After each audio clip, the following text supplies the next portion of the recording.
વિરામ બાદ સ્વાગત છે। ભારતના હુમલા બાદ પાકિસ્તાનનું નિવેદન સામે આવ્યું છે। અમને પણ કાર્યવાહીનો અધિકાર છે। પાક સરકારનું નિવેદન સામે આવ્યું છે। આપાત સુરક્ષા બેઠક બાદ પાકિસ્તાનનું નિવેદન સામે આવ્યું છે। અમને જવાબી કાર્યવાહીનો પૂર્ણ હક છે।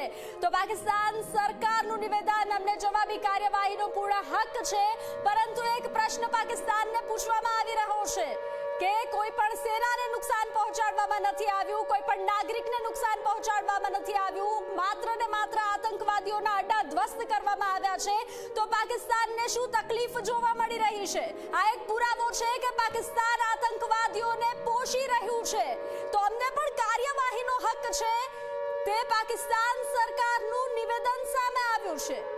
અમને જવાબી કાર્યવાહીનો પૂર્ણ હક છે। ઓપરેશન સિંદૂર બાદ પાકિસ્તાનની પ્રતિક્રિયા સામે આવી છે। અમને પણ કાર્યવાહીનો હક છે। પાકિસ્તાન સરકારનું આ નિવેદન સામે આવ્યું છે।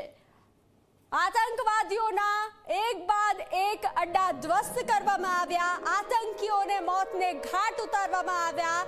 કોઈ પણ સેનાને કોઈ પણ પ્રકારનું નુકસાન પહોંચાડવામાં નથી આવ્યું, કોઈ પણ નાગરિકને નુકસાન કરવામાં નથી આવ્યું, પરંતુ છતાં પણ પાકિસ્તાન કહી રહ્યું છે કે આ ભારતના હુમલા બાદ પાકિસ્તાનનું આ નિવેદન સામે આવ્યું છે।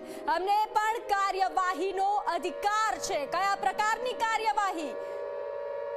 શું નુકસાન થયું છે કે કાર્યવાહી? પાકિસ્તાનને આ પ્રશ્ન જે છે તે આજે હર કોઈ પૂછી રહ્યું છે, કારણ કે આ એક પુરાવો છે કે પાકિસ્તાન આતંકવાદીઓને પોષી રહ્યું છે, આતંકવાદીઓને પનાહ આપી રહ્યું છે, અને આતંકવાદીઓના અડ્ડા ધ્વસ્ત કરવામાં આવ્યા અને પાકિસ્તાનને પેટમાં દુખી રહ્યું છે।